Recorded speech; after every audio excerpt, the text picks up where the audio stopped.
Hi everyone, this is Allie from OK to Be Fat, and this is another episode of Big Fat Questions, where you send in your questions to me on Tumblr, Twitter, YouTube comments. I'll put them on the big list and we'll see if we can get to them. So today is a question that fat activists get a lot.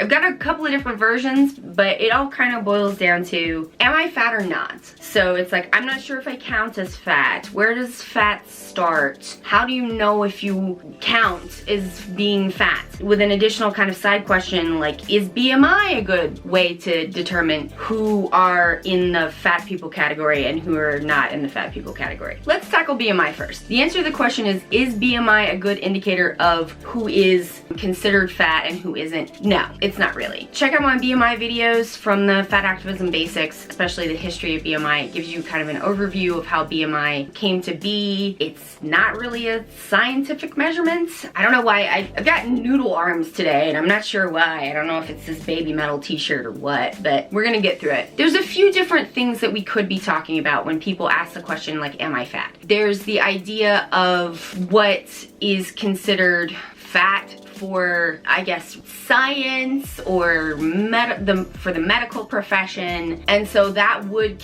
take into consideration the BMI scale, but knowing what we know about the BMI scale, it's not really a good way to measure it. I kind of think about a thing that I like to call cultural fatness, like culturally fat, because it's kind of a complicated question, because who is considered fat is not just a subject of like how big you are, but it's also like, it's relative depending on the context of who you are insofar as like gender, because fatness is really gendered. There's other ways of marginalization that can affect whether or not people see you as fat. Gender is definitely a big one. They've done scientific studies on discrimination in the workplace. I believe that study is from an American workplace, but I'm not 100%. But it shows that between cis men and cis women, they didn't ask about trans people or non-binary people because it's a scientific study and they never do. In a comparison of cis men and cis women who were fat, the place where discrimination and fat phobia at work begin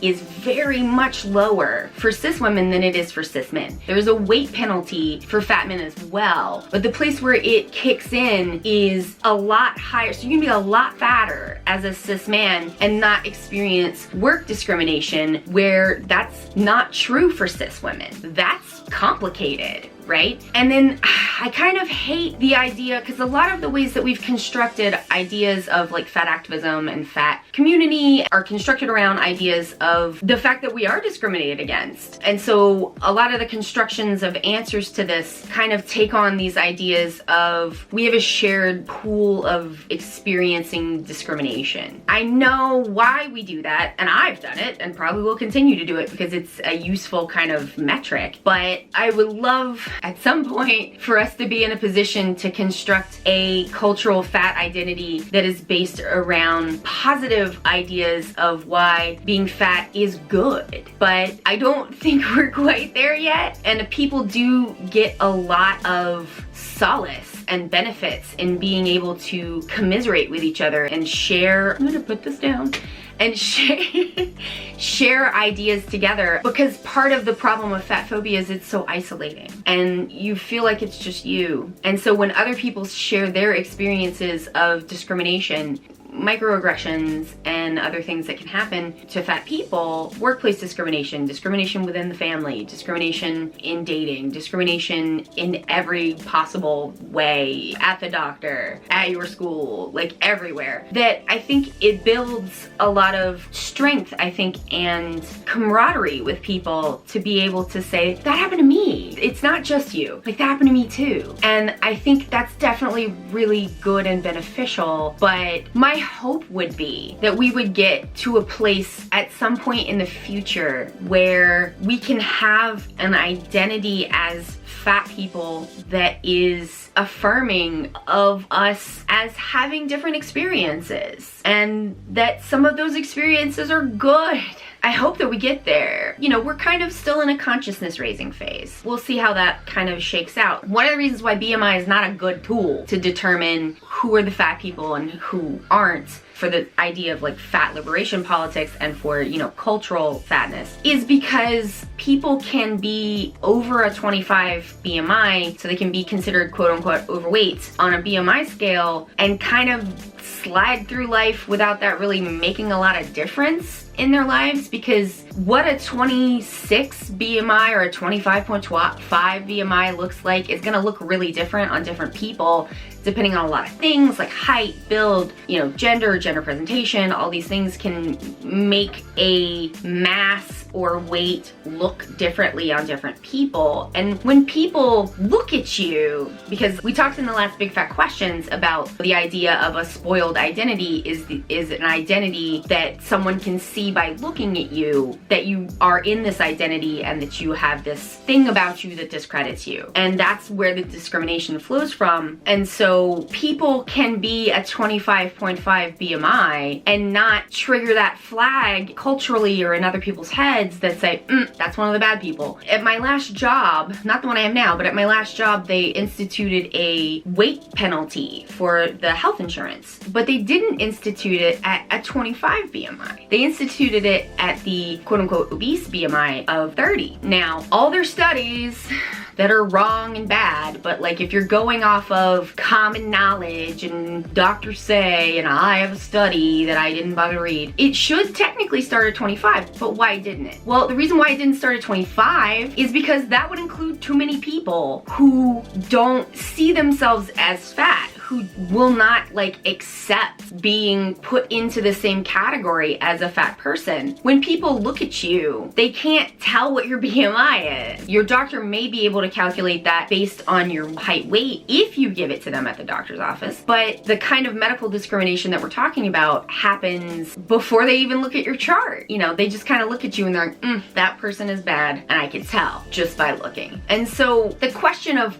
where does fat start is really squishy, because in some cultures it's quite a bit lower than in others, and it's also, as I said before, really gendered. There are people who I would not consider fat, who would not necessarily flip that switch that makes people go, that one's bad, that are being subjected to fat phobia by family members or romantic partners or friends. Like thin people can be subjected to fat phobia. You know, if someone's like, oh, you're fat, you better not get fat, you better not get fat. That's a way that fat phobia can impact anyone of any size. It can get pretty complicated. Another reason why it's complicated is because there is kind of a spectrum of fatness and other kinds of marginalizations that you can have if you're not white, if you are poor, if you are not cis. All of these things can come together to affect the way that people see your size. And so they can either like, you know, kind of raise or lower that little ting switch that makes people go,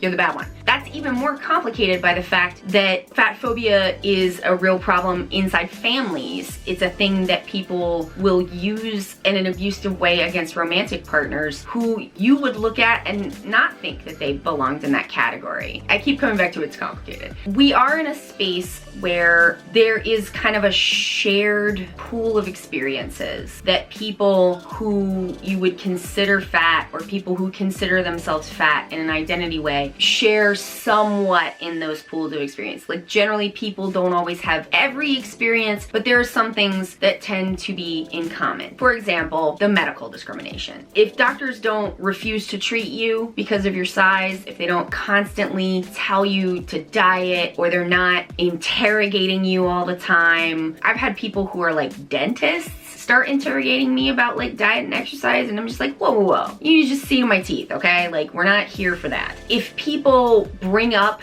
your weight in these like neutral situations, that's a good indicator. The problem is any woman or girl or feminine person that makes someone else mad, like the go-to insult is, you're fat. Even people who aren't fat are like really intensely sensitive about this as an issue, which makes it hard for like fat people and fat activists to be able to talk, because it's like everyone feels like they have skin in the game, and to a certain degree they do, because fat phobia does affect everybody. But on the other hand, some people have a lot more skin in the game than others. The medical discrimination. Fat people get dress coded at their jobs a lot for wearing things that thin people are wearing, and then that's fine, but it's not fine if you wear it. There's the kind of formative experience of going shopping with female friends, and they can all try on stuff and you can't because there's nothing in your size. One of the things that people do use as kind of a shorthand to encompass what is a complicated topic is people who wear plus sizes or people who are in extended sizes, which works a little better for people who wear feminine clothes, because there is a wider range for masculine clothes, like kind of already, but there's a wider range of body sizes you can be and be a cis man and not have any problems. It's not a good fit, but it's kind of the best thing that we have. There is this kind of issue where people who are smaller, this is kind of an intra, like inside the community issue of what fat activists call small fats, people who are in-betweenies. Like people who are in-betweenies are people who are most of the time sized out of regular straight sizes, but also, at least they used to be, too small for the smallest plus sizes. Now, Torrid and I don't know about Lane Bryant, but Universal Standard and I believe Eloquii, but a number of stores responded to what is like a genuine problem, because like at one point I was kind of in an in-betweeny space, not for very long. It did happen, so I had the experience of being like, what do for clothes? Oh no, like I can't shop at Torrid anymore, but like the Gap, I can't shop there either. What am I supposed to do? I think it's a good thing, you know, Torrid sizing down to a 10 does cover a range of people who were not having a lot of options before, and that's definitely progress. But I would say if you are a US size 10, most people are not going to consider you a fat person. Generally, people are going to consider that to start at what is a US size 14, 16, and small fat traditionally has kind of been 14, 16 to 18, 20, and then kind of middle is like, that's the 1X, 2X, and the middle is like 3X into the 4X, and then as you get kind of bigger, people become ultra fat or super fat is kind of ways to describe people who are larger than the kind of middle of plus sizes. There's been a real problem in the past of, you know, plus sizes stopping at 3X. Like stopping at size US 24. You know, talking about expanding sizes and then having a point where that stops. And we're definitely getting better with that. Torrid's gone up as well as down. Universal Standard has gone up as well as down. That's good. That definitely covers a wider range of people, which is something that we need to make sure that we do. But the issue has been kind of traditionally within fat activism, the problems that you have as a size 12 into a 14 into a 16 are different than the problems that you will have as a size 24, which are different than the problems that you will have as a size 36. The problems that you are having, not only do they compound as you get larger, but they become different. So when you're a smaller size, it seems like people are more pleasant, but they're also more pushy about trying to get you down into that good range because they see you as savable. And then the bigger you get, the less of that you get, but the more dehumanized you become. The compounding of the dehumanization, the bigger you get, the less resources you have, the more likely you are to be subjected to overt discrimination is more the bigger you are. And so I think the question of am I fat or not, or do I count, is an interesting question, because I believe that fat liberation can help everyone, even very thin people, because fat phobia is bad. Thinking that an entire group of people is bad and being afraid that you might end up in that group of people and be subject to the same punishment is like mentally wearing on everyone. diet culture steals from everyone and it is bad for everyone. But people have to understand that the bigger you are and the more marginalizations you have, if you are black, if you are not cis, if you're disabled, these things can make all of the discrimination worse. Every time we add a new form of discrimination, the discriminations like multiply each other. And so people want to be involved in fat activism. I think sometimes they feel like they're getting knocked back by people who are saying like, oh, well, you're too small or whatever. But I don't know. I've been told that happens. I haven't seen it too much, but I believe you. I think that the thing that is important is to make sure if you are on the small fat range, if you are size 12, size 14, size 10, but broad, let's say, or whatever, because, you know, the sizing is not very good either, because at a lower range, it's once again the same problem with BMI where it's like, do you ting that like response in strangers to treat you badly because of what you look like? Because I think what we're talking about here sometimes is feelings, right? People who don't wear plus sizes, smaller fat people, a lot of times when they're new to fat activism, they sort of concentrate on feelings because they want to feel better. And that makes sense. Of course you do. Who wants to feel bad? Nobody. And so if you concentrate on the idea that like, I want to feel better about myself, and like, I hope you do, I really do, but it's not really about that, that's a good side benefit if it happens for you, but it may not.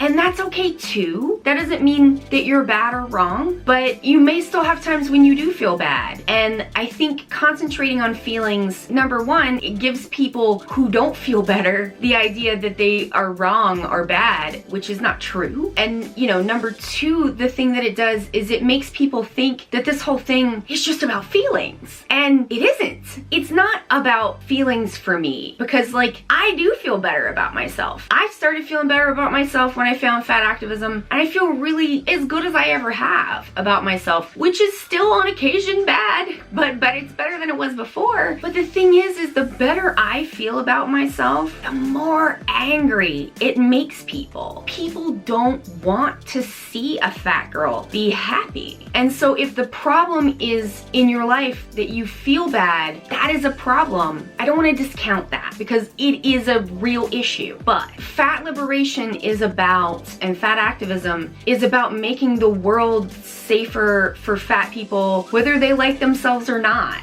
right? It's about talking about and exposing and trying to get rid of the kinds of discrimination that don't care if you feel good about yourself. I can feel as good as I want. If a doctor won't help me, I'm stuck. You know, if I get written up at my job for wearing the same thing that a thin woman is wearing, I can't like myself out of that. And so I think that it's really important for people to really center and hone in on kind of two things. That the people that need this the most, it has to be about them the most. The biggest people, the people who are the most marginalized, people who have disabilities, people who are not white, people who are not cis men, this has to be centered for them. Because if we can change it for the biggest people who are the most harmed, then it rolls down and changes for everyone. If we change it for the smallest people who are culturally okay but just feel bad, then that just changes it for them. It doesn't move the goalposts. It doesn't change anything. If you just feel better about yourself, what does that do for me? What does that do for someone who's fat and disabled? I mean, I'm glad for you,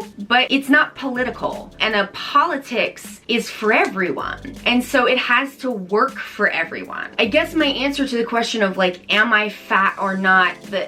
The answer kind of really depends on like, why is that important? You know, if you are experiencing discrimination from being fat, you probably will know, although like sometimes you don't know if people are treating you that way because you're fat or not. That can mess with your head. But if you've been denied access to entire things because of your size, that's hard to miss. And so I think that people who want to be included in fat activist spaces, I guess the question would be to what end? If it's to the end of helping everyone get rid of fat phobia and dismantle diet culture, you don't have to be fat for that. Like, anybody can do that. Thin people can do that. Anybody can. It'll be better for you. It'll be better for me. It'll be better for everybody. You don't have to be culturally fat to participate in a project of dismantling fat phobia and diet culture. So I guess that's kind of my answer. I know this is really touchy for people, and I think people sometimes hear this is for fat people, or, you know, Body Posi was started by fat people, which it was. Then I think that what they're hearing is, so you don't want me to feel better? And that's not what people are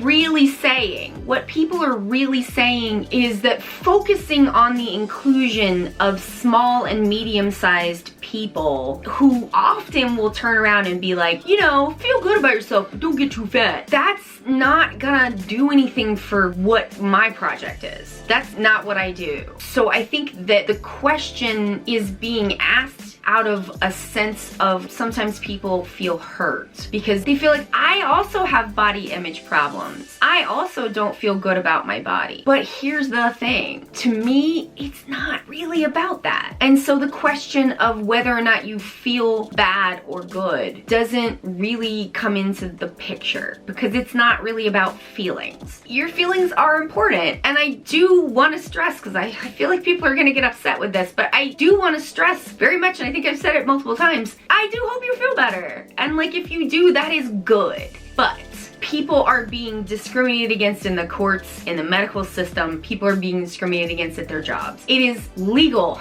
to do this. People are being harmed inside their families. People are being harmed inside their romantic relationships. People are being harmed at their schools. People are paying double for things that thin people don't have to pay that much for, and they make less money. You are much less likely to be promoted. You are less likely to make enough money if you are fat, and especially if you are fat and feminine. And so, because fat phobia is a way to control people as a group, and so I can feel good, but it doesn't make a difference. And so I guess maybe the answer would be, if you felt better about yourself, would that fix your problem? Because if it would, then you're probably not culturally fat, but that doesn't mean that you can't help. And if feeling better about yourself is not gonna fix your problems, because your problems are how other people treat you, then you probably are culturally fat.